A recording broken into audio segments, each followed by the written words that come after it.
the UFC flyweight champion. Demetrius Johnson's flawless. He's cleaning his division out. You can see what's got everybody talking about Horiguchi. Oh, big counter. This is the new breed of fighter.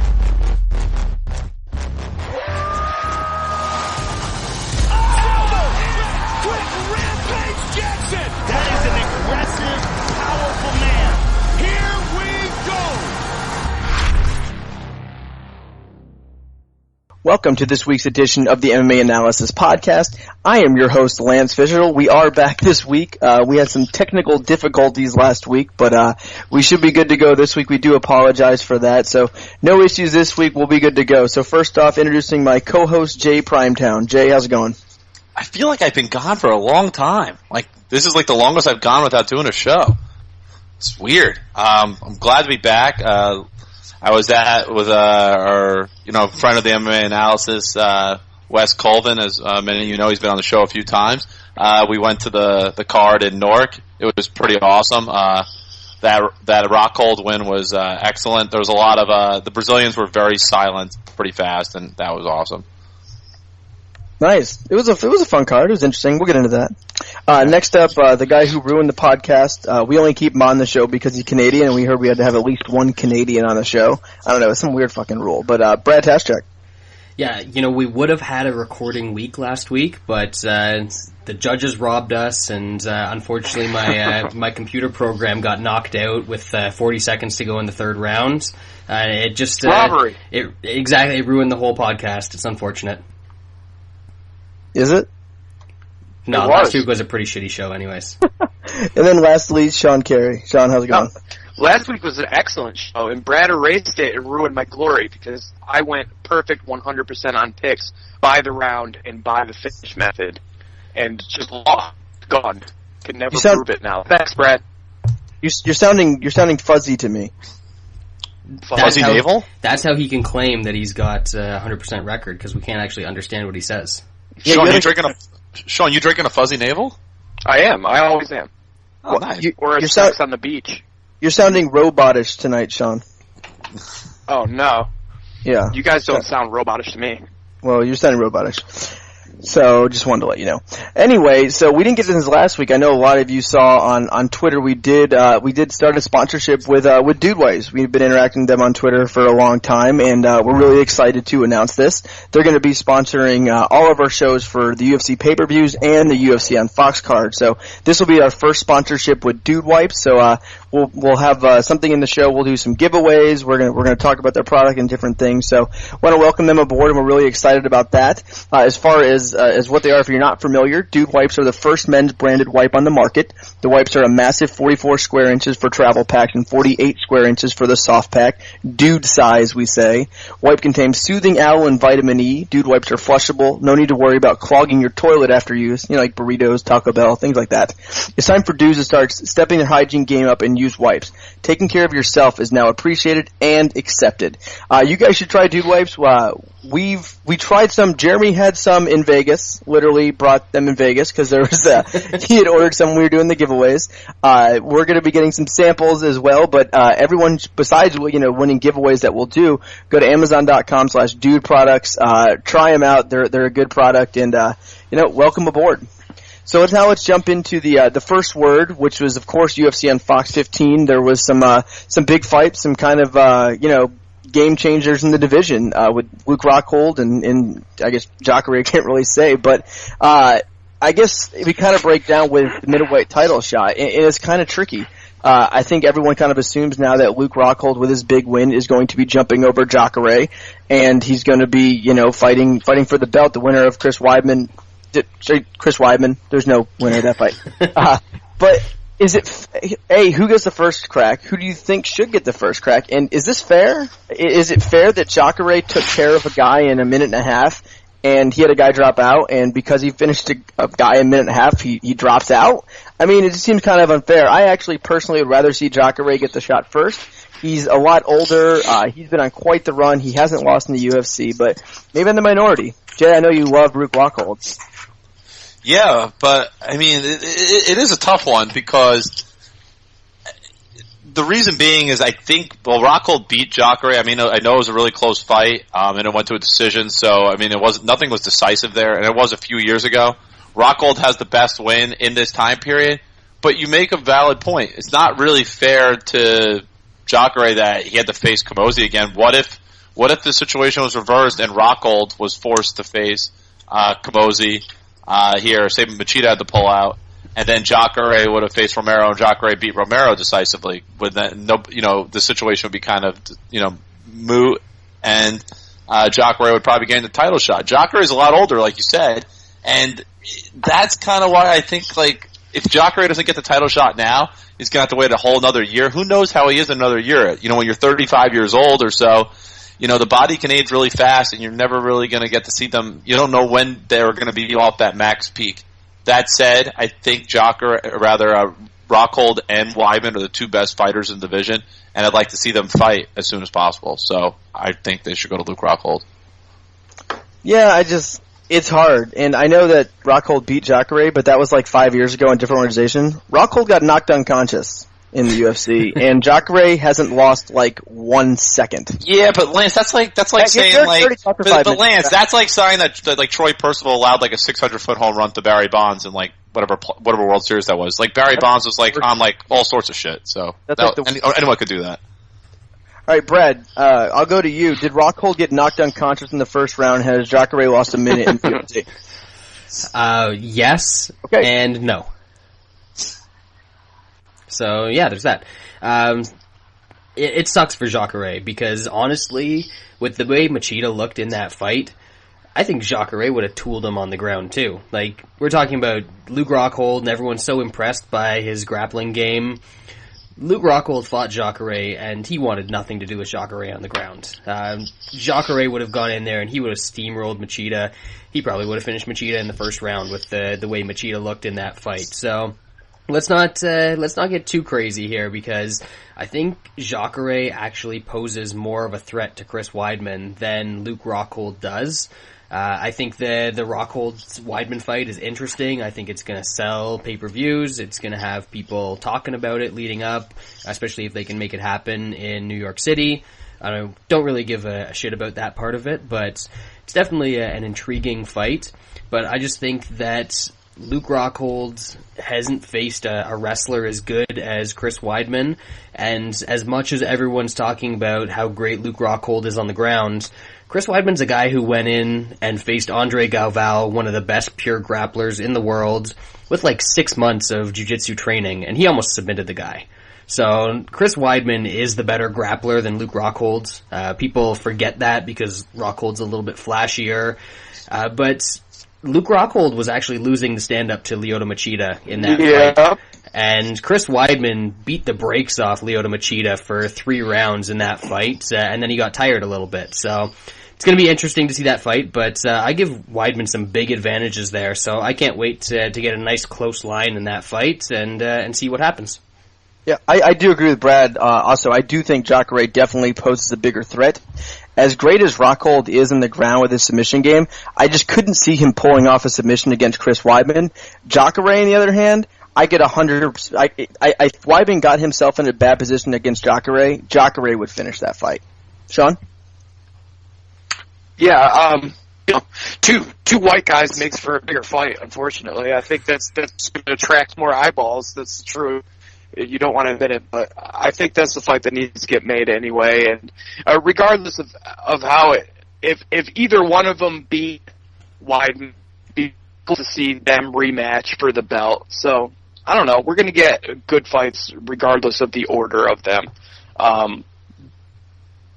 Getting here until he was 35 is no one's fault, but unfortunate. Yeah, I think it's funny. And Anderson Silva losing and GSP leaving 170 couldn't have been better for both divisions.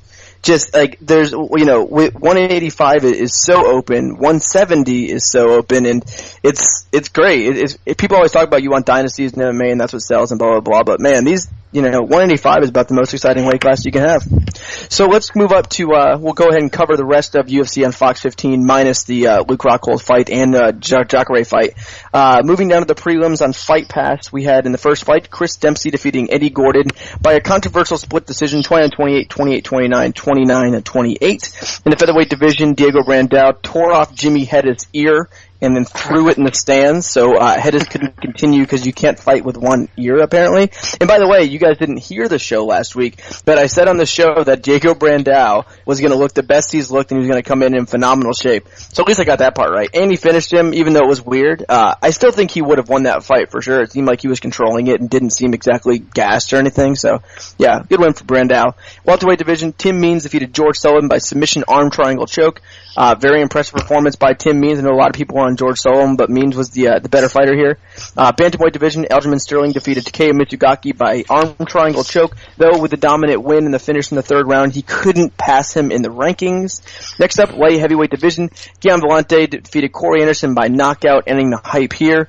I don't know how everyone scored it after the first two rounds. I think everyone kind of thought, Corey Anderson was definitely winning the fight, blah, blah, blah, but you could have easily scored. I don't know how the judges did. I didn't see it. They might have scored it for Anderson. I think they did, but those rounds were close. I mean, take out the knockout, and those rounds were still close. Johnny Vellante was a good dog here, and I thought he looked better in his cardio. Seemed like it's improved.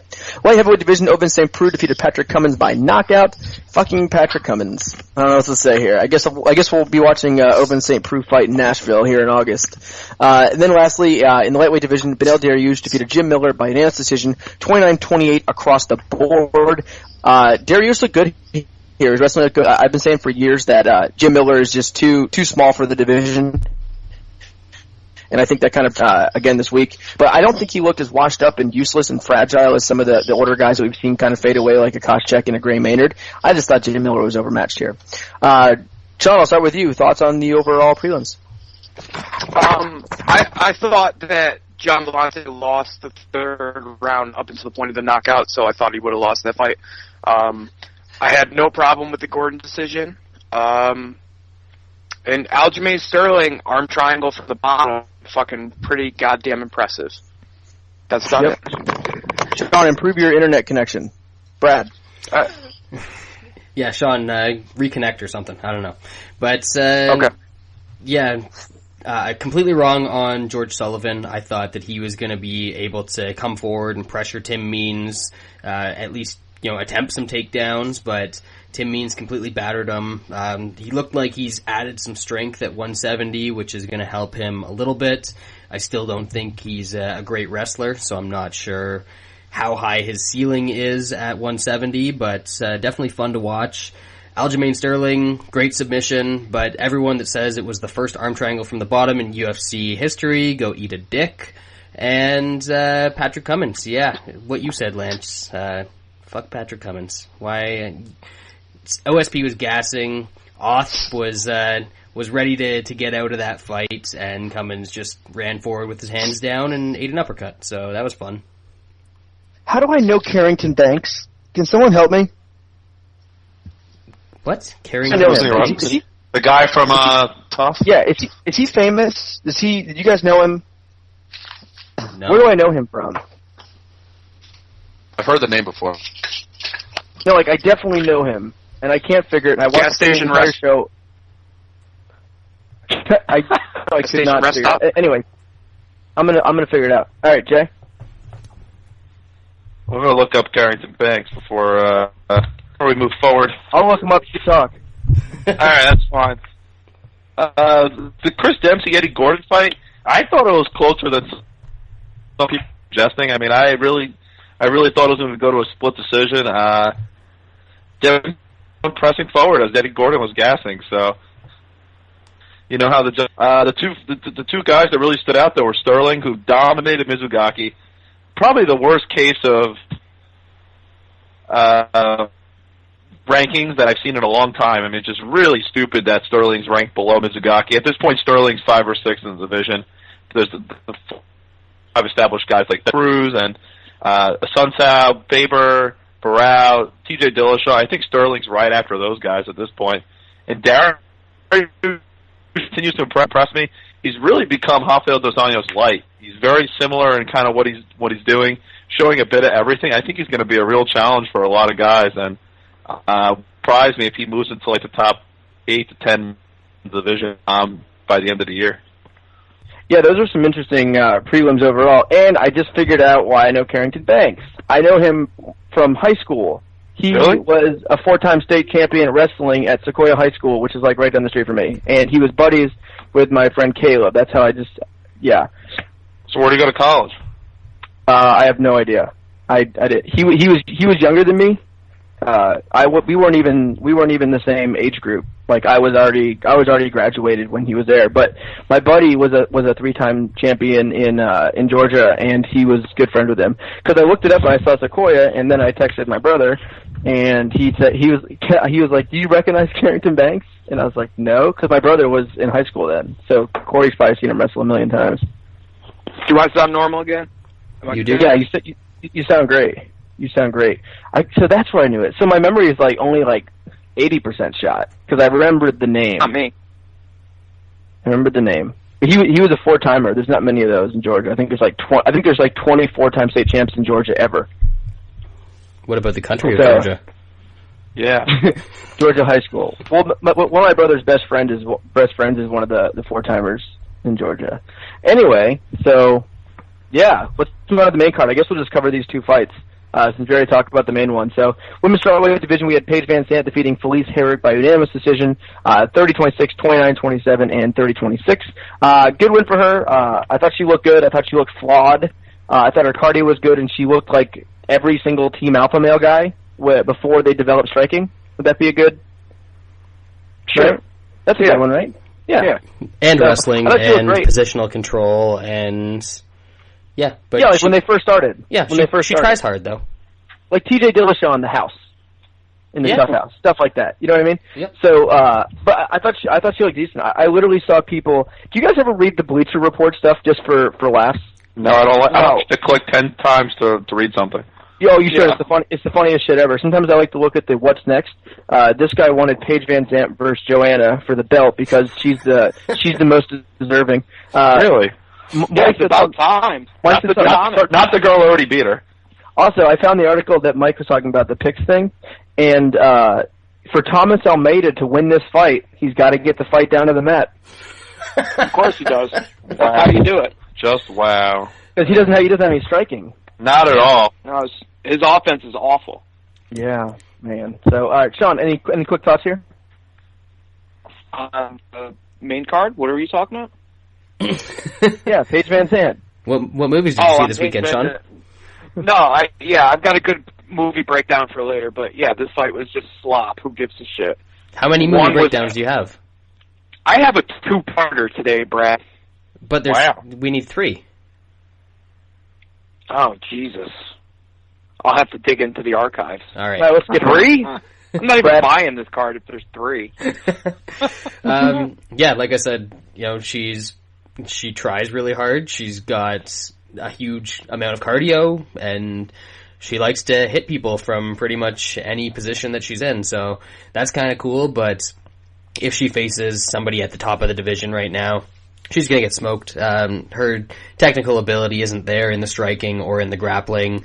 Like, somebody like Joanna is going to keep it on the feet and just destroy her, and somebody like Gadella is going to get on the ground and take advantage of all the positional mistakes she makes. So either way, she needs a few more, of these women that have been around, that kind of have a name, that kind of suck, that she can beat up on and make some money and get her name out there some more. Say what's next. Yeah, that's a good question here. I mean, in reality, the daily Marcos winner would make sense, but that might be too much of a step up, and it is. There's no guarantee that she'd win that fight. In my mind, she'd probably be the dog against whoever won that fight. So not against Daly. I think so, actually. Daly's one of the worst fighters I've ever seen ever. Wrong, actually, but I can't even see her. Here's the matchup I think they should do. They should do Albu versus Van Zandt. So you're talking about best ass and best face. You see, you can market that way.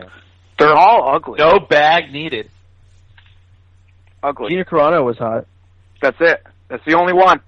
No, there's got to be someone else. No, they're all. Or I guess they could do Beck Rawlings. I mean, potentially if she beats that other girl in Australia, they could do that.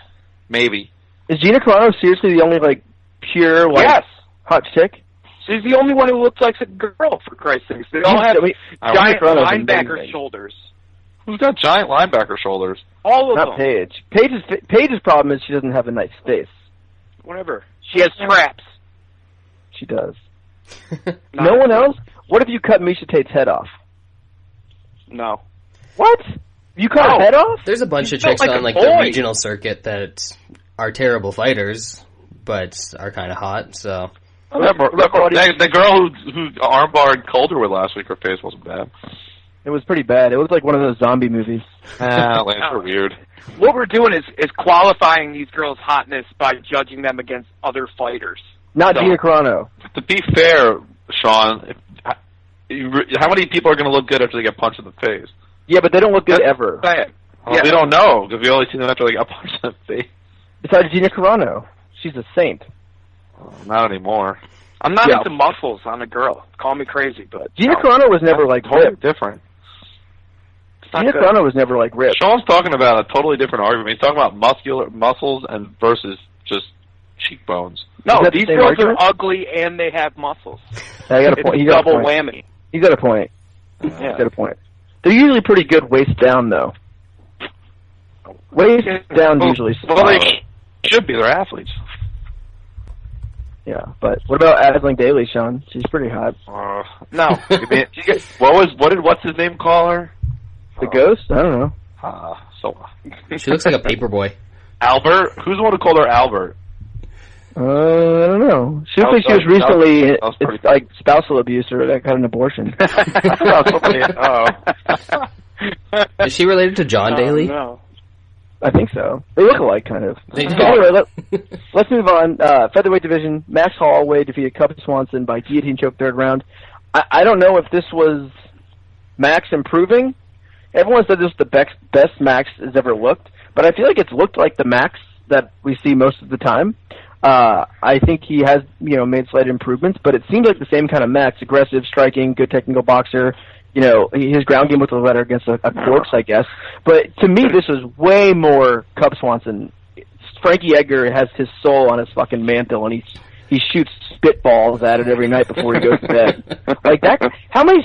Like for a little guy who claims to have no power and doesn't finish people, that guy's got a couple souls on the mantle, doesn't he?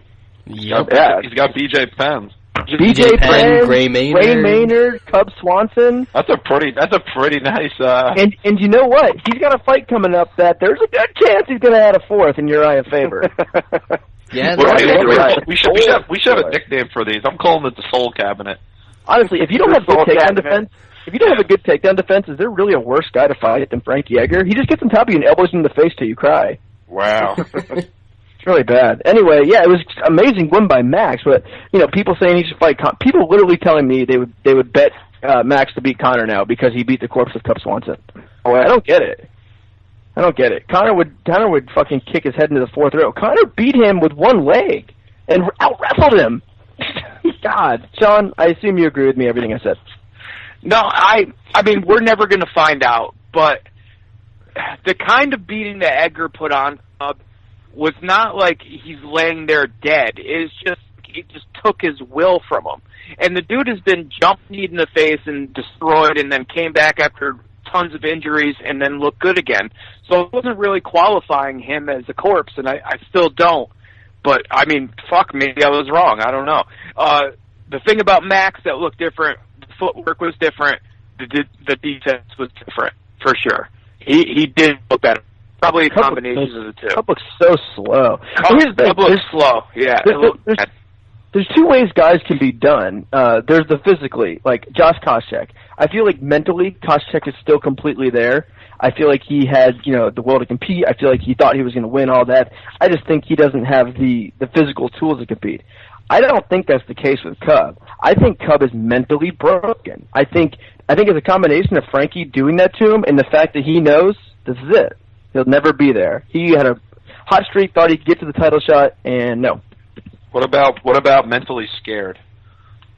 Broken. Those are two different things. Like he didn't look scared. He looked broken. He had no confidence. Gray looks scared. Gray looks scared. I've seen Overeem look scared to get hit. That's a different thing. Koscheck looked scared against who was the first guy? Ellenberger. Yeah, he did. But then it's weird when he faced Eric Silva, he didn't. He was in his fucking face. By the first time, he didn't really get hit until he got hit. When he got hit, it was over. The thing about Koscheck and Jim Miller, I think if Koscheck faced anyone in the bottom half of 170, he still tears him apart. I think Gray would lose to me. If you can hit him. If you hit him once, that's it. Koscheck got hit with some bombs by Eric Silva, and he kept moving. That would have knocked Gray's head into the 7th row. Yeah. Oh, man, that would have been really bad. Yeah. Anyway, Brad, do you have any additional thoughts here? No, like Sean said, his defense actually looked much improved. That's the biggest thing that I took away. And my concern about Swanson, I said on last week's non-podcast, was that after that Frankie fight, he might have a letdown, knowing that he's never going to get back to the title contention. And looks like that's what happened. So other than that, bad call on our part to throw that in the. Oh wait. Do people know about the consensus bet from last week? What bet, Brad? I don't know what you're talking about. We didn't have one. Nope. We didn't have one. All right. Jay, what's next for Max Holloway? I think what I'd like to see is I want to see Holloway actually face a guy who's really gonna force the grappling and see if that area is really improved. And if he gets past the winner of Lentz and Charles Oliveira, then he could face one of the real top guys in the division, whether it's Edgar or Mendez or McGregor or. God, they would kill all of them. Those are the consensus 4 best guys in the division, right? I mean, there's no really other way around it. He has to prove that he can handle all the facets in order that he can even challenge those guys. That's it. Holloway against Dubron would be that would be fun. Here's Holloway already. Holloway Dubronk's awesome. Holloway Lentz sleeping. I would take a nap during it because Holloway would have nothing for. You better hope Stu Bronx wins by calf slicer. I don't need to hope at all. Yeah. Did you watch the first fight? I don't care about the illegal. I don't care about the illegal knee or whatever it is.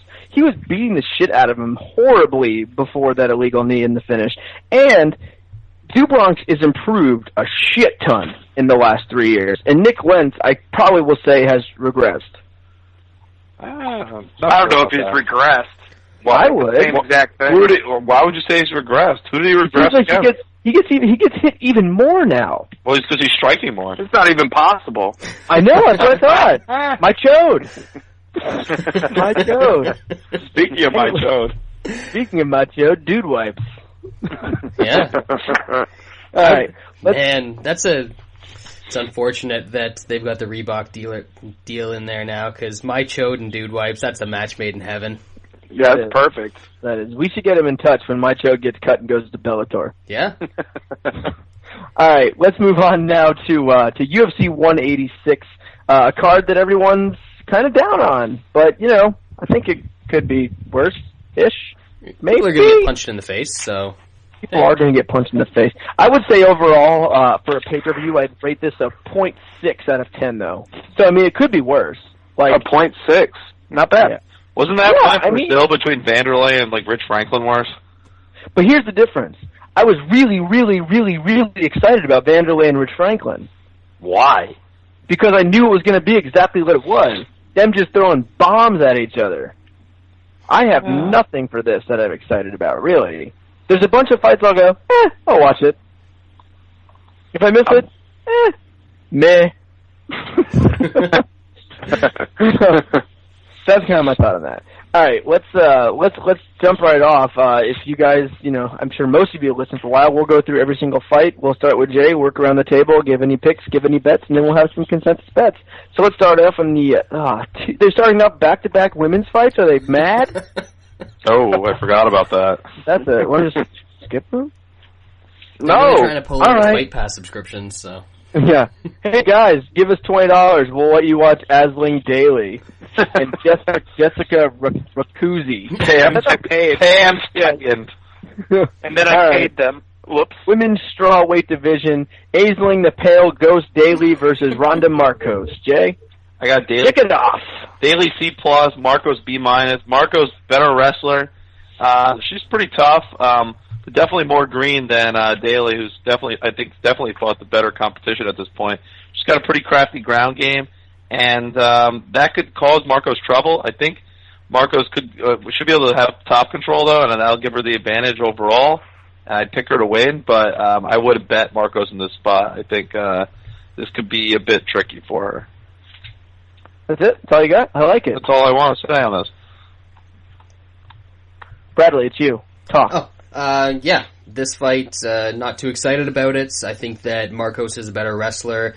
Daly's one of those fighters that if things don't go her way early, she can kind of get in a hole and doesn't get out of it. So Marcos' biggest strength, or biggest improvement in her last fight against Jessica Penne was her striking. It looked a lot better there, so I think she keeps it on the feet, outstrikes Daly, decision. Not the most exciting fight in the world. Sean, does it make you sad that I watched 5 shows in the CW? It doesn't make me sad. It makes me sad for you, maybe. And one of them, is it the 100? Well, now it's 4 now. We watched the 100 and then I got bored, so I turned it off. You don't make sense. It was, the first season was good, and then the second season I was like, all right, you're trying too hard, I quit. I watched The Arrow, Supernatural, The Flash. You're like a 16-year-old girl. You know what was actually the tipping point in my wife letting me come to Nashville? I was like, oh, yeah, the guy who we're going down to see, he watches Supernatural, and he likes Pretty Little Liars, and she was like, oh, I like him. I like him. He'll keep you safe. You won't do anything stupid. PLL was great this season, wasn't it? Who? Stop it. Oh, no, we should get Brad's wife on sometime, and me and her can talk PLL. This guy's got acronyms for these shows. I can't believe you abbreviated it. You PLL. You really are kind of huge. PLL is huge on Twitter. You guys don't even know. Sean, why don't you watch Supernatural? Sam and Dean are so hot. Because I'm an adult. Exactly. What happened to you? Somebody touched you, and then you were stuck at that age. 16? I wish I had a lot more hair back then. You guys, you seen that time hop thing? Yeah. What? No. What?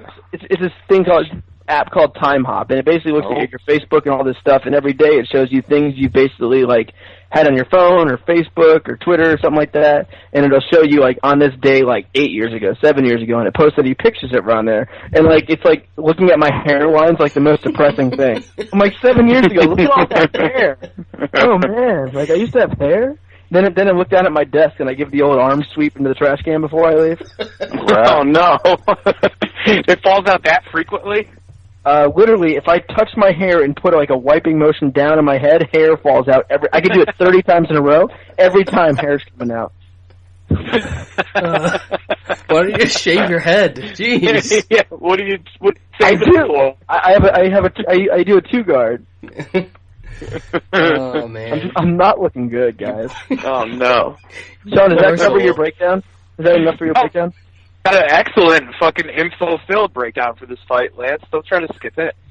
Okay. So probably about 6 months ago, I watched this documentary called Dear Zachary. It's brutal. Okay. You already told us about this one a couple podcasts ago. You did. You did? Oh no! Oh no! He's repeating his material. That's all I've watched. Let me tell you about this week's Supernatural. I didn't do Dear Zachary already. You did. I did not. What's it about?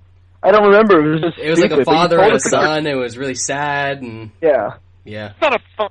Oh, it kind of is. Oh, damn it. You literally told us. Anyway, you're skipped. So I actually like Ronda Marcos here. I don't bet on women's fights hardly ever, but from the looks of this, we have a young person who has muscles and can wrestle and get on top, and we have an old lady, an old Irish lady. She puts like milk in her tea and like all kinds of things. She makes potato stew. What's wrong with milk and tea, Lance?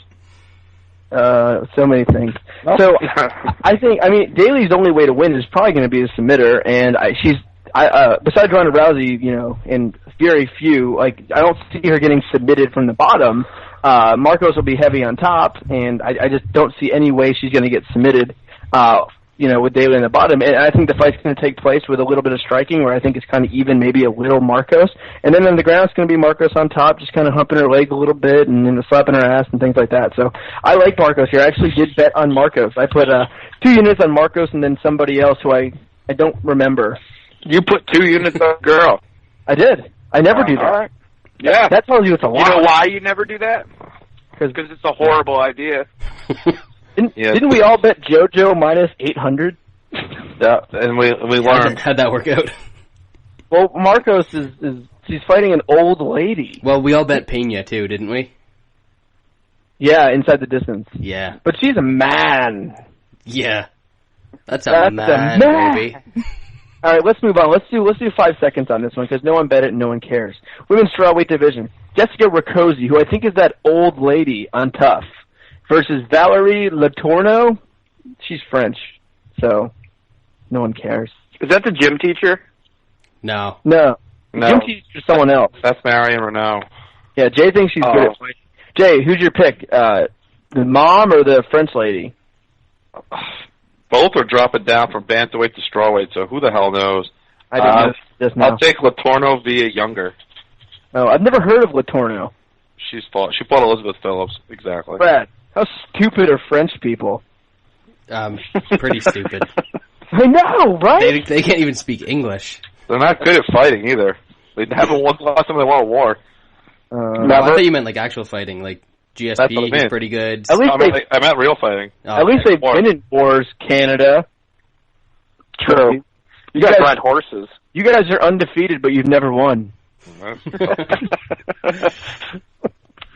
Boom. So Brad picks the French lady? Yeah, the other one can only box, and she's a female fighter, so that tells you how well that goes. Yeah. The best boxing in the world for females is probably never even like trained boxing. Like Sean? box cutting, maybe. You guys want to know what happens to Dear Zachary? You guys don't watch the CW shows? They really are good. You should give it a chance. Arrow's great. Arrow is good. I watch that. Arrow's great. Anything on CW is bad because it's on CW. Have you watched sci-fi shows. Daredevil? Anyone? Exactly. I tried. I didn't like it. I gotta watch that. And I like Daredevil.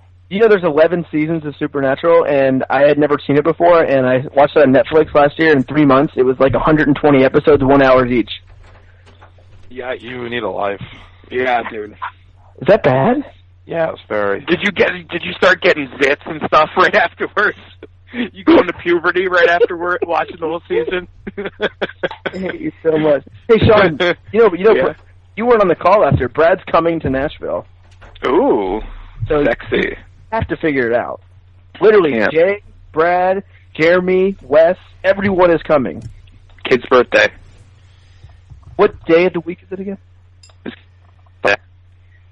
And no, that doesn't mean I can come and come back by Sunday. Why? Are you even a real person? Because I gotta help. I am. Sean, tell him how important it is. Say, Daddy got you, I'm leaving for your birthday. She's only one. She won't understand. Oh, that doesn't even count. There you go. I know, one doesn't really count at all. You can tell the 1-year-old their birthday was the next week. They won't know. Just give them some cake. They just play with the boxes and the toys. No. I'm mad at you. Let's move on now. I'm picking nobody. Welterweight division, Nordine Talib. He's that guy who really sucks at fighting, right? Yes. He's not good at it. He's not good. Chris Clements, who's also, I think if I recall, not good at fighting. Yeah. Oh. I have both these guys as a D, so when Too high. when I have F. I don't want to go that far, but Dick Rujic. But when I saw that Taleb was a minus 270 favor in this fight, I really had to scratch my head. I mean, this looks fairly even on paper. Clements, I think, is the better striker. Taleb can wrestle a bit, but I mean, is it Talib or Taleb? It's Talib, right? Taleb. It's not an I. Is it Taleb? Taleb. Yep. I don't know. He's French, like actual French, not Quebec French. Oh, he's French? He's actually French? Really? Yeah. Oh. French, 8 units French from Clements. France. Oh, 8 units Clements. Right, so yeah, I kind of lean towards Clements here. So I think it's a pretty close fight, so I like the plus money. I played Clements for a unit plus 220. Brad, don't you cry for me. Argentina? But yeah, I got it, Brad. Nordine Taleb, not good. He can, I guess, wrestle a little bit. He doesn't really do anything when he gets top position. He's supposed to be a decent striker, but he looks terrified when he's on the feet, and his chin's sticking up in the air, and he has a bad chin, and he has bad cardio, and all sorts of things about him are bad. He's a bad Francis Carmont? Frankie Cars? Yeah, he actually is very much like Frankie Cars. Boring and not good, and I think Chris Clements is going to knock him out here, so I have 2 units on Chris Clements at plus 220, and I've got Chris Clements inside the distance in a round robin. Boom. Yeah. John. Yeah, well, or Einhorn? Einhorn, definitely. Really, Ray Finkel had a real good skill. Kick field goal. Einhorn had a bigger bulge. Yeah. But if Finkel is Einhorn, and Einhorn is Finkel, Finkel's a man! Wow. Hey, carry on. Was that on the C-Dub this week? Yeah, they showed the replay. That and Speed 2, Cruise Control. Oh, that's not the good one. Nordine Taleb is a guy with not a good chin, not a good defense, not great cardio, zero power, limited wrestling ability, and no killer instinct. He'll do everything he can to keep you in the fight for as long as he can. Chris Clements is terrible and doesn't have much going for him, but his striking is decent, and he hits pretty hard. So based on that, I'm hoping that Chris Clements lands one within the first 7 or 8 minutes. If he doesn't, he'll probably get outpointed or ground out. But 1 unit, Clements, plus 220. Yeah, I'm with you guys here. I like Chris Clements here. I think Talib is a little bit overrated. I think he can grind fights out, but I don't think his wrestling is that great. And my fear, obviously, here in this fight is Clements gets taken down and then gives up and then cries Canadian or something. But I do think he's going to come out swinging, and I don't trust Talib's chin. And I think Clements is going to land a bomb here. I think he's the better striker, the more experienced striker, and I think he's going to land one. So I'm with the guys here. I have Chris Clements straight with 1 unit at plus 220, and I also have him inside the distance at I think it's like plus 430. Yeah. Yeah. Let's see. Something it's stupid. plus 445 right now, and that's actually a pretty big gap. Where I think a lot of people think Clements' really only way to win is to land that bomb. So that's what we got, and this is also going to be the 5 dimes consensus play of the day. So it's what do we get it at? Plus 220? Yep. 220. So everyone check out 5 Dimes Sportsbook. It's 5dimes.eu, and that is a 5 dimes consensus play of the day. Chris Clements. So he is sure to lose. All right. Let's move on to next. Actually, one other thing I wanted to say before I forget. If anybody is looking for UFC 189 tickets, the Jose Aldo versus Conor McGregor fight, one of our listeners, Kyle Marley, he has 2 extra tickets he's selling. So if anyone is looking to get those, reach out to me. I can get you in touch with him. Or if you know Kyle, he's selling them. I think it's 2 for $8.50. I don't know what section, but what he's selling it for is it's cheaper than anything listed on Ticketmaster and StubHub right now. He's trying to sell those. So reach out to me if you want to buy those. So now moving up to the lightweight division, we have Oliver Auburn Mercier. God, I fucking hate Canada. Versus David Michaud. I believe is it Oliver or Olivier? Olivier. We go to Brad. We go to Brad for French names. I will not say Olivier. Brad is the anti Longhorns MMA. I'll say that. That is the chick's name. Talk about Michaud. Your chose a D. Mercier is a C minus. Michaud is a D. He looked. I'll say this. He looked a bit improved when he moved down from welterweight to lightweight. This is probably the division for him. He can wrestle a bit, but his striking is still poor, and if he gets hit in the face, he's going to bleed. He must have bled out. Most people do. He must have bled out a good 2 pints against Garrett Whiteley in his last fight. But still was able to wrestle in the third and get the win there. But Mercier's looks much improved in striking his last couple fights since leaving the Tough House. Much improved there. His grappling is solid, and his sub game is pretty good too, though. So he's definitely a guy on the rise. pretty young himself. And he just has the advantages in his bout. So, better striker, better grappler, better sub game. I like Mercier to win. And I even have him in a parlay with someone else later on the card. Brad, I'm actually going to. I haven't seen anything. I have no reason for anything, but I'm going to put my chode on Magmuller. I feel like he's going to come up steroids. He's going to have steroids like everywhere. There's going to be he just takes his pants down at the weigh-in. There's going to be needles coming out of his ass. What is that medication you can use to enhance yourself? Is that like the magma for my chode? Extends. No, what is it? All of a sudden, he just takes his pants down. It's like, geez, man. it's like. Well, that's my chode. If that happens, that might change my my pick on this fight because Hog Analysis is clearly a very successful strategy for betting MMA. So there's that. That is true. I break it down. If that was the case, Mike Easton would be undefeated probably though now. He wouldn't have lost to Yves Jabouet. No way. No one would ever lose to a French guy. French guys would be winless in the UFC.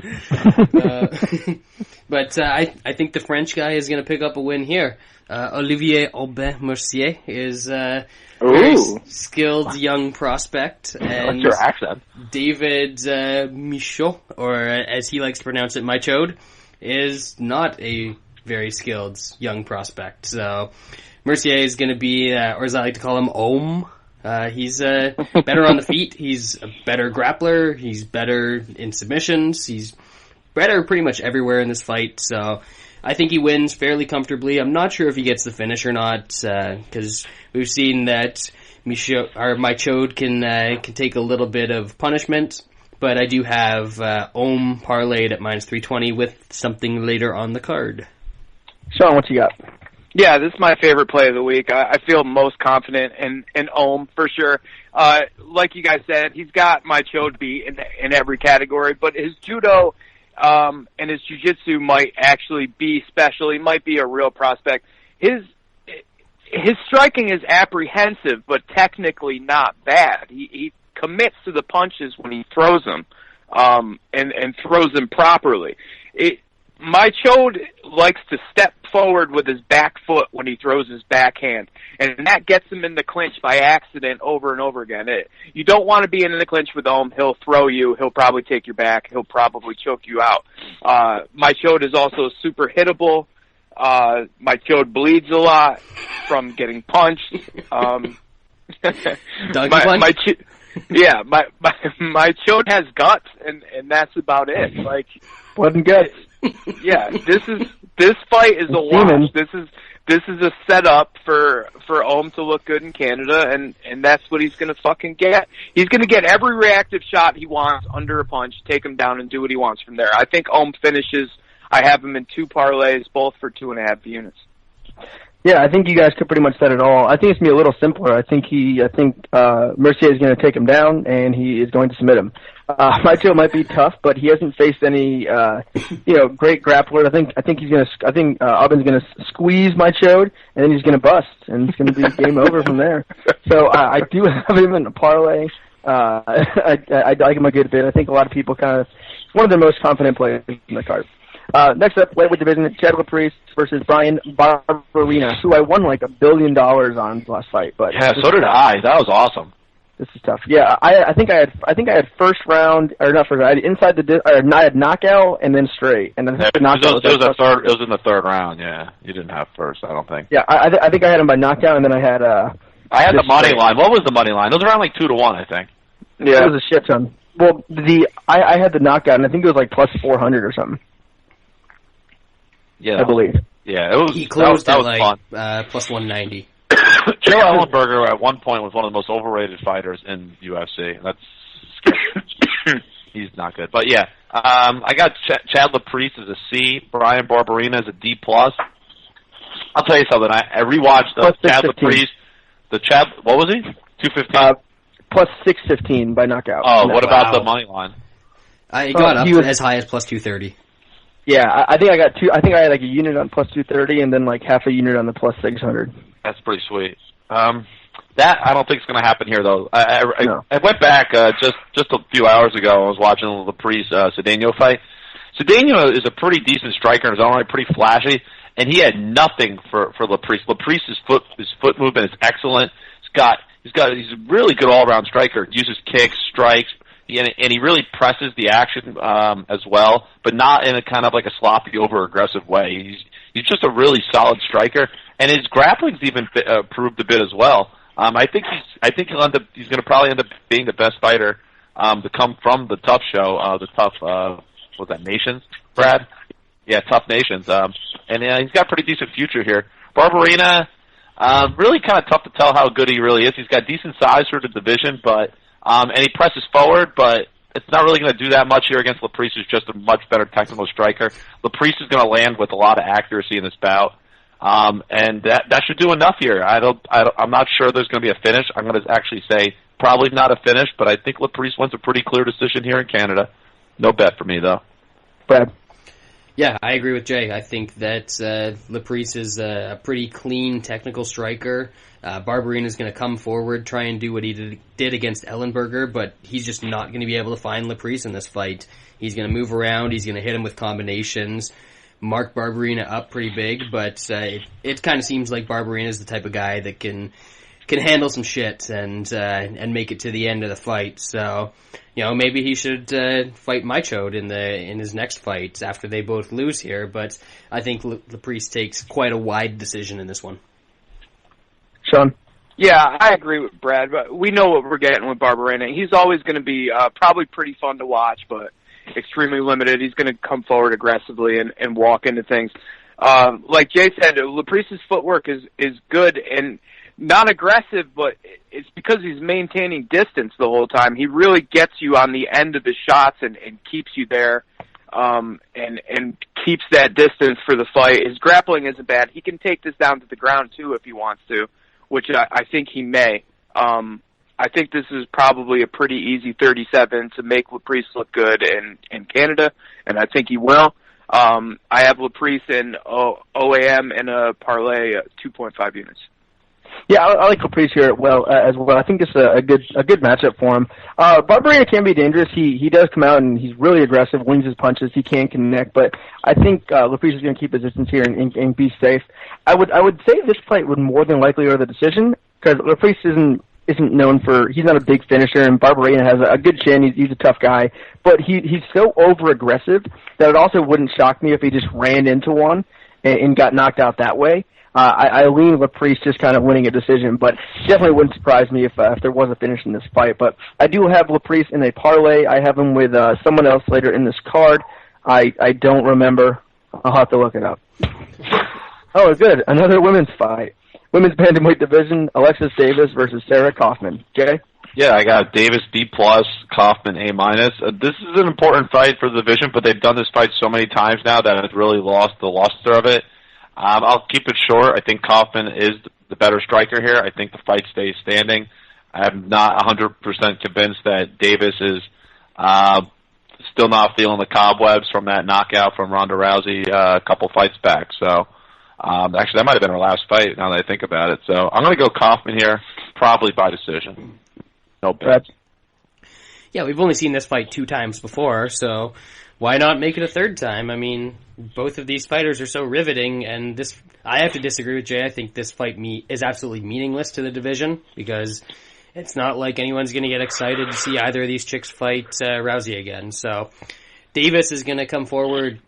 Her striking is not as good as Kaufman's. Her wrestling really isn't good enough to take Kaufman to the ground. So Kaufman's going to keep it on the feet. She's going to outpoint her. Maybe she gets tired late in the fight, and Davis can do a little bit of a comeback like she had in her last fight, but I'm not really excited about this fight. Kaufman takes a decision. John? Is there any way that the new Mad Max movie isn't going to kick fucking ass? You guys seen the trailers for the new Mad Max movie? It looks good to me. Good. It's going to be fucking good. Original director, original camera package, all real car stunts, like all real drivers actually driving fast. It's got to be fucking great. I'm very psyched about it. I think it might come out the week after Avengers, though. That's a problem. That's a tough Somebody's spot. not going to make money. That's what I'm saying. What about Grey's Anatomy tonight, though? Is that on the CW? No, I think it's on ABC. Oh. Are you talking about the medical textbook? Yeah. What are you talking about? The show Grey's Anatomy. Oh. It's a How show, do you too? take in They made a show about a medical terrible textbook? shows on the same That's weird. day? I watch a lot of horrible shows. We noticed. I know. I thoroughly enjoy Why? horrible shows. What happened? Is that how you got married? You Was sit that what your pickup? Is that what your pickup line was? Like you go to the bar and you're like, "Hey, what'd you think of Grey's Anatomy last night?" And then you go on for like a 2-hour conversation. Then she gives That you probably works. They just Probably don't wanna does. They probably just don't want to fuck you afterwards because they think you're gay. No, I don't know. There's some girls, they're on top of you and they're just talking about like last night's Grays. I mean, you take what you can get, I guess. Are you guys watching Secret and Lies?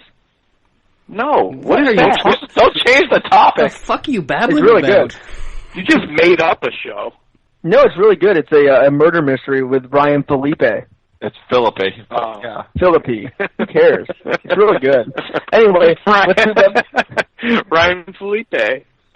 Felipe. Is he a fighter? Yeah, he's Spanish. Lance is really on his Spanish French thing. I don't give a shit what his name is. All right, let's move on. Well, can we skip this one? Jesus Christ. No. Welterweight division, Patrick Cote versus Joe Riggs. Is that real? Ugh. Yeah. So is there anybody from Fightmaster still left in Bellator? What's Fightmaster? I can't name anyone in Fightmaster. I think there's a better Solid. chance of someone in Toutmaster being in Bellator. And winning. I got Coach ASC and Joe. I shot myself Riggs D+, and that's being generous because this guy is like a walking injury. He could get injured at any point and any time, and he could lose the fight himself. Doesn't need Cote to beat him to win. So just for that alone, I gotta play Patrick Cote because there's no guarantee Riggs is even going to make it 3 rounds on his own merits. So I parlayed Patrick Cote and OAM that minus 109. Yeah, 1.5 units. Boom. Brad? You might even say that Joe Riggs is shot. Oh! Eh? You got him. You get it? Excellent. Yeah, so he's held together by tape at this point, and it's not like duct tape, it's like scotch tape. Joe Riggs is going to fall apart at some point in there. Patrick Cote just has to stick around long enough for that to happen, so I think Cote wins this fight. It's either going to be a horrible, ugly decision, or Cote is able to finish Riggs at some point, but even Cote, he's starting to decline, the chin's starting to go a little bit, so I'm not confident enough that I'm going to bet it, but I do think that Cote wins. Sean? I mean, I think the same thing that you guys do, that Joe Riggs could fall apart at any second. But in reality, how can anybody know what the fuck's going to happen in this fight? Cote has a pretty good chance of falling apart on his own by himself. His chin is shitty. His wrestling is getting better. Maybe. And Riggs has his own talents. Who knows what the fuck's going to happen? It might be a great fight. You never know. These guys could just get sloppy and just bang on each other. It'd be a welcome addition to this shitty card. Yeah. I don't care about this fight at all. I definitely wouldn't trust Riggs ever against anyone, and I definitely wouldn't trust Cote against anyone, even against Joe Riggs, as shot as he is. I mean, like Sean said, they could just stand there and punch each other, and one person could go down. I don't know. I can't lay 2-1 on Cote. I don't see it. I can see this going decision. I can see it going knockout. I can honestly see Riggs catching him. I can see Cote catching him. I think there's a lot of stuff that could happen in this fight. So, for me, it's a clear pass. So now let's move on to the bantamweight division as we have Yves Dubuin versus Thomas Almeida. And this is a new segment. It's our Oh Shit, I Need My Dude Wipes fight of the night, as we have a fun fight between Thomas Almeida and Yves Dubuin. Thomas Almeida, of course, one of the bright young strikers in the bantamweight division. Jay? Yeah, this is going to be really exciting. I got Yves Dubuin C, Thomas Almeida B-, and Almeida is just really, really fun to watch. I think he's 18-0, 17 knockouts. The only fight he won by knockout was the one against Tim Gorman, his last fight out. I don't know what it is with Tim Gorman, but it seems like nobody can finish that guy. Even what's his name, Mitch Gagnon couldn't finish him. That guy subs everybody in the first round, it seems. So this should be really fun for as long as it lasts. Eves is a pretty good striker in his own right, but he's definitely getting up there in age. He may even try to wrestle a bit here, where he could have some advantage over Almeida here, and I think that's really the only way he could win, because I mean Almeida has a pretty good chin. I mean, yeah, he's hittable, but his chin looks pretty good from what I've seen, and his striking is excellent, especially to the body. He's really talented. Just mixing up the striking, where to land, and just varying it up in order to, hurt his opponent. Jabouin is definitely vulnerable in that regard, and I see Almeida getting the finish here at some point. This line I think is a bit steep for my taste, just because Almeida really just still kind of unproven in that regard, and since he is so hittable, that's a bit dangerous. Unlike Sterling last week, who really doesn't get hit that much and could just grapple somebody and just control them. Almeida has to kind of do it all on the feet. So I'll pick Almeida to win by knockout, but I'm actually going to pass on a bet here. Brad? Yeah, I kind of like that the show didn't work last week, because I get to reuse all my material. I said that last week the exciting fights come when guys have terrible defense, and even though Thomas Almeida is very likely to win this fight, he has some truly atrocious stand-up defense. So he's going to get hit a lot. Yves Jabouin is a fun striker to watch. Thomas Almeida is a fun striker to watch.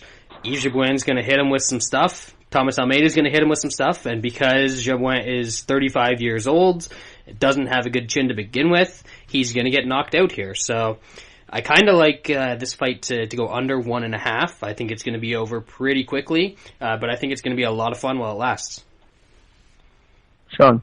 Yeah, Almeida's last fight out, I remembered, I'm going to fade this guy the next time. And now this is the next time, and not only am I not fading him, I'm betting on him. So I'm a little bit fucking worried about it. His defense is awful. He was way too hittable. He's so concerned about coming forward and putting damage on a guy. In this case, I hope that there's no wrestling, and I hope that they do trade a little bit, because I just don't think that Jabouin can take the firepower here, and that's what I'm counting on. I'm thinking that this is going to be closer while both people are still standing than we thought it was, but I think Almeida ends up finishing him probably in the second. Yeah, I'm not overly confident in this. Jabouin can actually, sometimes he can grapple a little bit and get guys in the ground. We see Almeida kind of struggles with getting takedowns. He does get up, easily for the most part, and he is pretty active down there. But it also wouldn't surprise me if this can be a closest fight. Almeida is hittable. Jabouin could push him against the fence. He could drag him down to the ground. He could get some takedowns. And if this fight isn't finished, I could see it being close.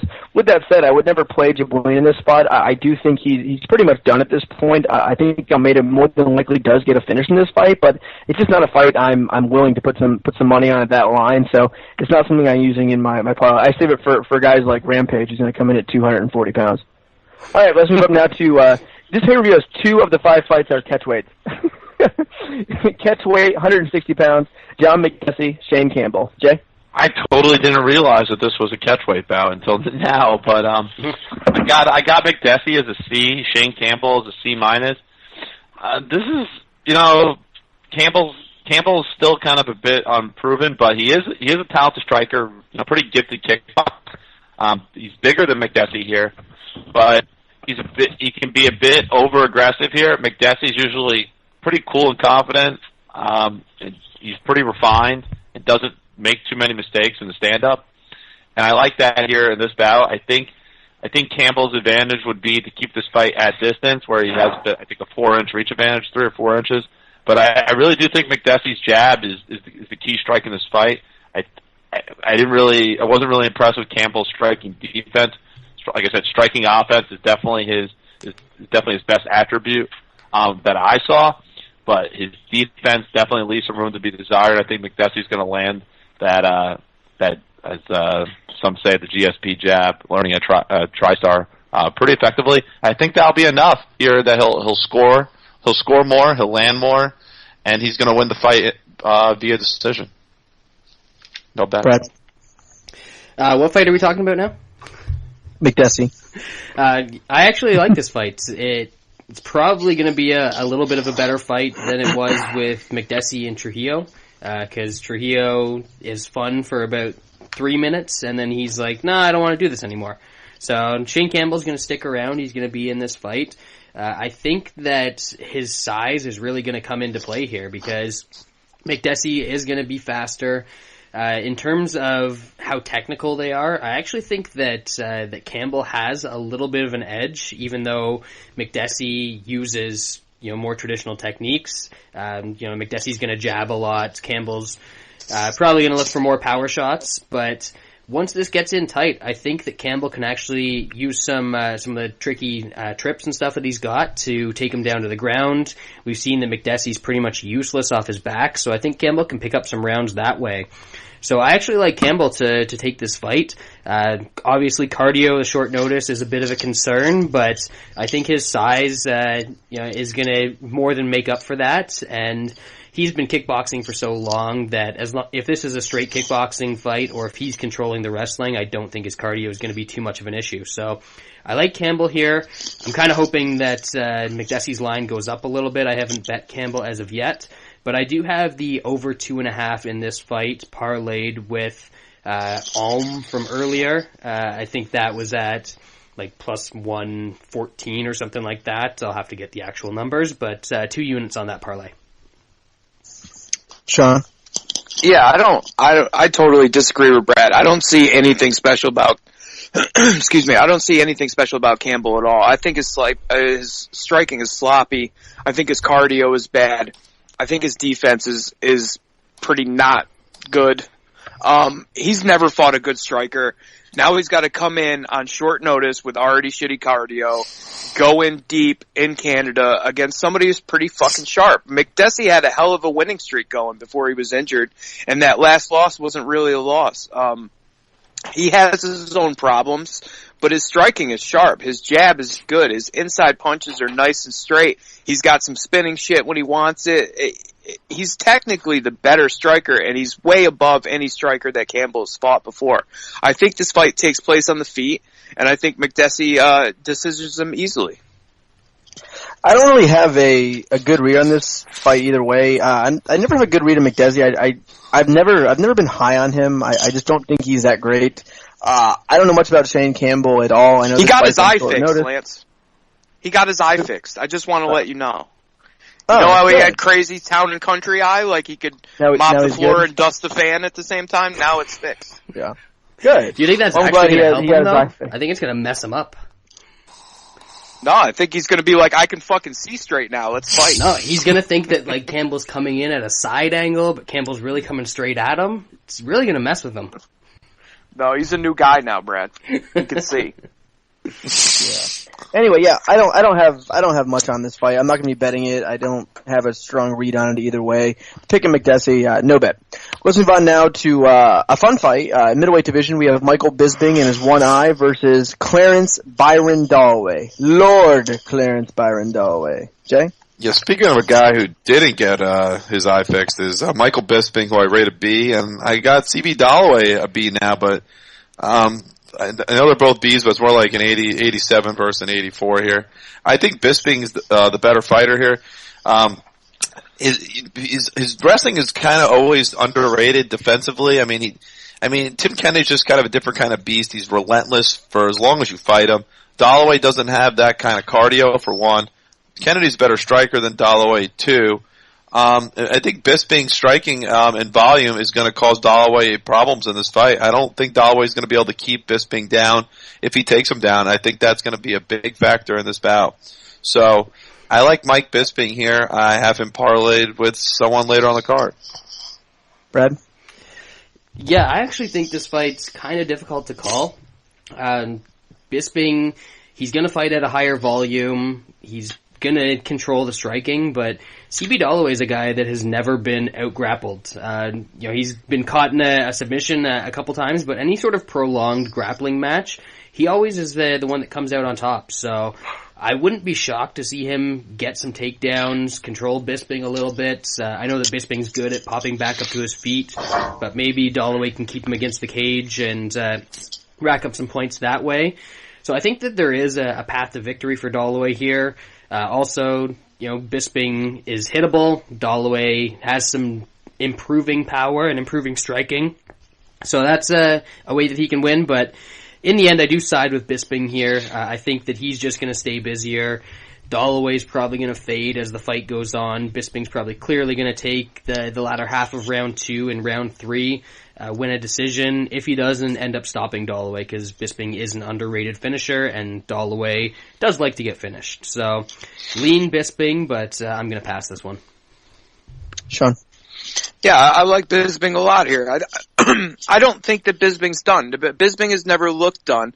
I think in retrospect, the Rockhold fight means something different now.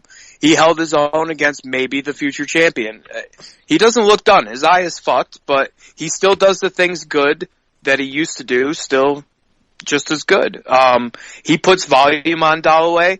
He starts picking him apart, and maybe Dalloway gets to the clinch and gets some early takedowns in the first round, but then he'll slow down, and then the fight will take place at distance. He'll miss, he'll get countered, then Bisping can start coming forward and landing volume, and it could be anything from there. It could be punches and the ref stuffs in, it could be a knee to the body, it could be anything, but I see Bisping finishing this fight late after Dalloway is tired, and that's the pick. I have Bisping with McDessie, and that's like plus 150.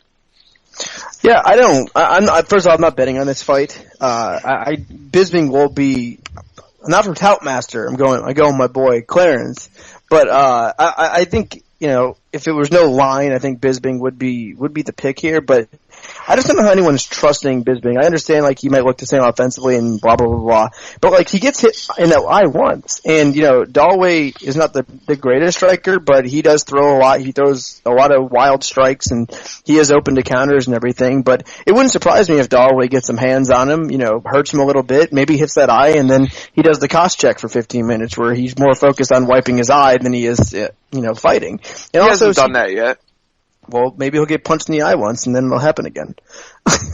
So, Dalloway also, he is a good wrestler. Maybe he decides to use his wrestling a little bit here. He never uses wrestling. I don't know why. Just very, very rare. And, that is an option here. He could work in some takedowns. Bisping gets up either way. So, I think this fight's a lot closer than people think. I think everyone's kind of thinking Bisping's going to kind of run through him. But I give, the line's a bit low. I do give CB an okay chance to win, just at only plus 125. It's just not a fight I'm going to be betting. All right, next up, we have a catchweight bout at 215 pounds. Quentin Rampage Jackson makes his return facing Flavio. Jay? Yeah, I like that. I got Quentin Jackson C+, and Fabio Maldonado C-. I mean, we'll go with that. I don't know. I think this is one of those fights you really have to watch the weigh-ins if you really want to bet this, because I'm not sure. I mean, Rampage claims he's still been training, but God knows. I mean, the catch weight's 215, but if Rampage comes in 225, is anybody really going to say anything or care? Probably not either. But I think Fabio's old. Body-wise, he's taken a lot of punches over the years. And, I mean, maybe Stipe took a bit off something. Everyone thought Fabio couldn't be KO'd kind of thing, and Stipe did that pretty easily. Rampage, I think, hits harder than Stipe as well. So, if I had to go somewhere with it, I think Rampage finishes Fabio, one of the first couple times he lands. But, I mean, who the hell knows? This is definitely one of those weird fights that I wouldn't want to put a lot of money on. Brad? Yeah, I'm probably going to stay away from betting this fight, but if you look back at Rampage's record, the only guys he's lost to have been, top 15 type light heavyweights. So, and that includes if you think he lost the Mo Lawal fight, which most people think he did. So, Fabio Maldonado is not that. He's, they're going to talk about how he's a boxer coming into this fight, but Rampage is the better boxer here. Rampage is the better wrestler. Fabio's probably got a cardio edge, but Rampage isn't like John Vellante or some Hans Stringer or any of the guys that Fabio's made fold in the past. He's not going to just get out of there with a couple shots. If Fabio gets in too tight into the clinch, we might see some vintage Rampage here. He might just pick Fabio up and toss him out of the cage, which would be pretty awesome. So I do think that Rampage is going to take this fight, whether it is a decision or a knockout.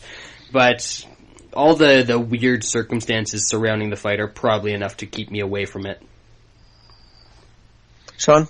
Yeah, this one is just easy to me. I think everything is a wash. I mean, there's two gigantic things just staring you in the face. And the first one is Maldonado versus Stipe.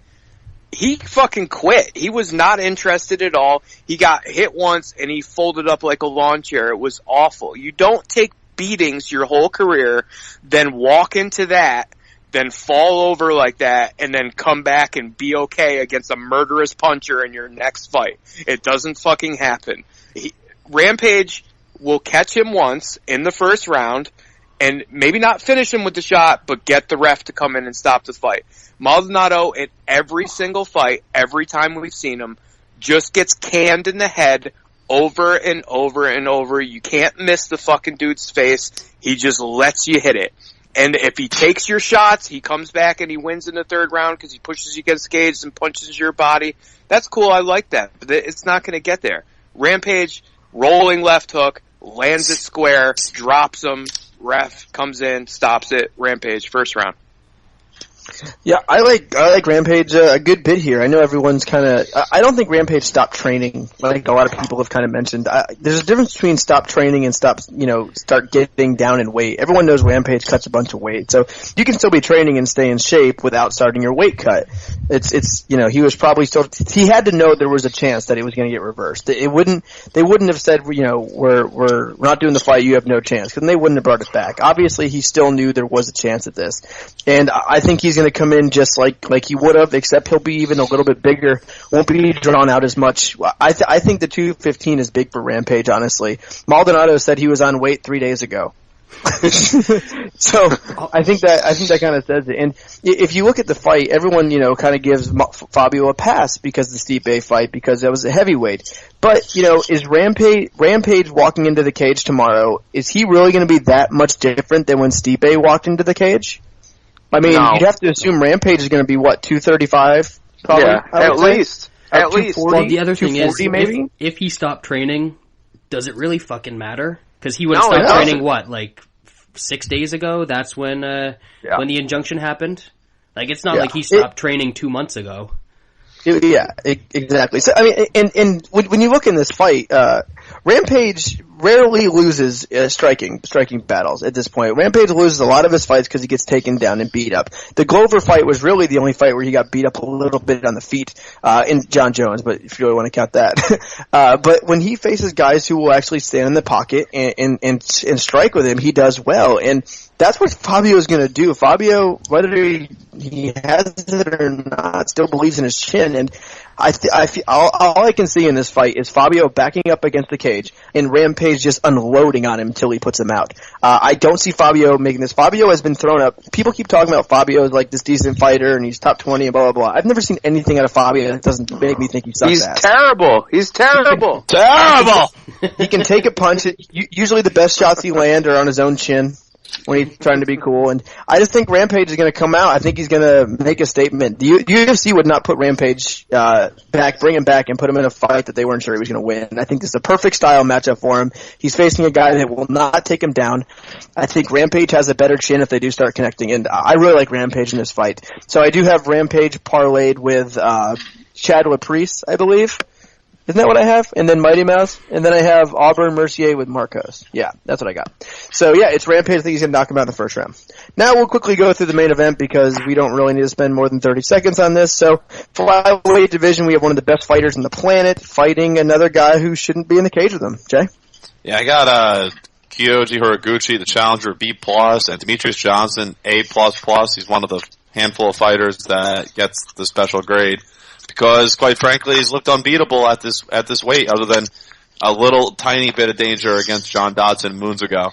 I think Horiguchi's a pretty decent fighter, but this fight's way too early for him. The best fighter he's ever faced in this division is Tim Elliott. And, you know, he won that fight, but he didn't look like super convincing in doing so.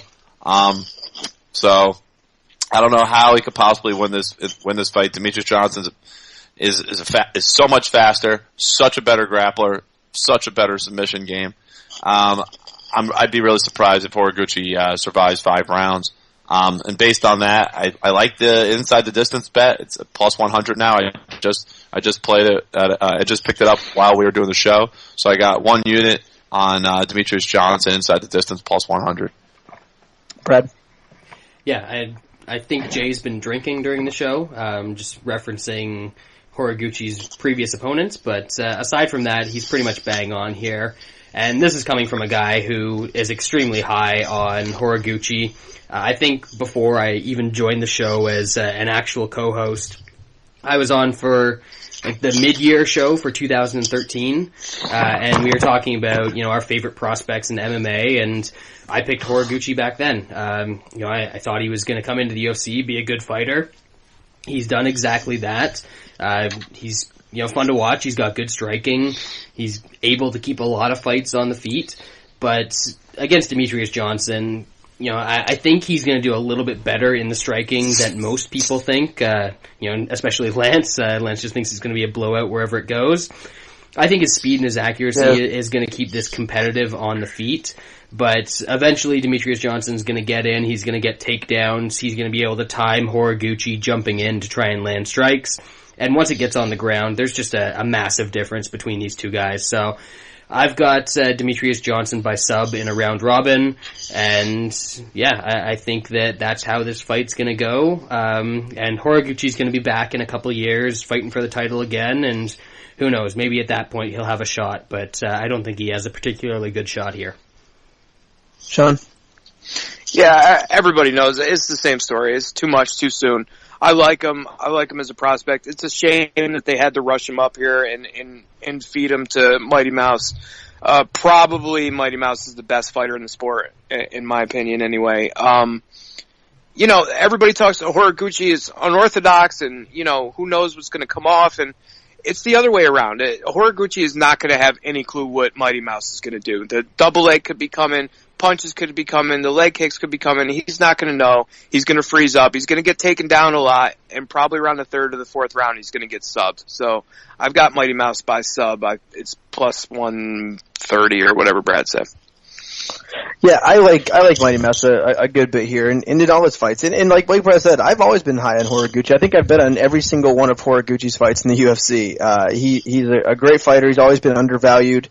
And this is tough. Mighty Mouse is so good, and he's so good everywhere. And I know everyone's saying, you know, sub is most likely, and it probably is, but at the same time, Mighty Mouse's striking is so good, and it's been good for a long time. People just really didn't notice it until he was champ. Go back and watch the Dominic Cruz fight from like 4 years ago. Look at how many times he connected. Look how many times he connected. He easily outstruck Dominic Cruz in the feet. It wasn't even close. He was tagging Dominic Cruz.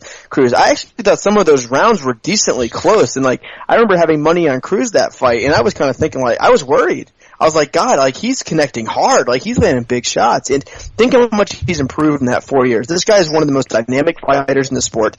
His boxing is as good as he might have the best boxing and the best jiu-jitsu and the best wrestling in the entire weight class. That's crazy. And Horiguchi, have nothing for him. I did bet on the inside the distance. It was plus 115. I have that parlayed with the number 1 welterweight in the fucking planet, Ben Askren, who's fighting. I don't know if you guys will hear this before he fights, so I'll probably already have won. But I think that play is plus 160. So Ben Askren and Mighty Mouse inside is plus 160. So I have that for 2 units. So that'll do it for this week's show. We covered a lot of fights. We had some recaps. It was a fun show. Sorry we were gone next week. We will try not to have that happen again. There's going to be no UFC card next week, so we'll try to think of something special to do for the show, make it a little fun. So if anyone has any suggestions about the show, what we could do for next week, you know, shoot them over. We always listen to what you guys say. I'd like to thank Dude Wipes as their first show is our main sponsor, so we really appreciate that. It's going to be a fun relationship. We'll have some giveaways and stuff coming out here in the near future. Everyone check them out. Also, 5 Dime Sportsbook. And on behalf of all my co-hosts, we want to say thank you for listening, and we'll be back next week.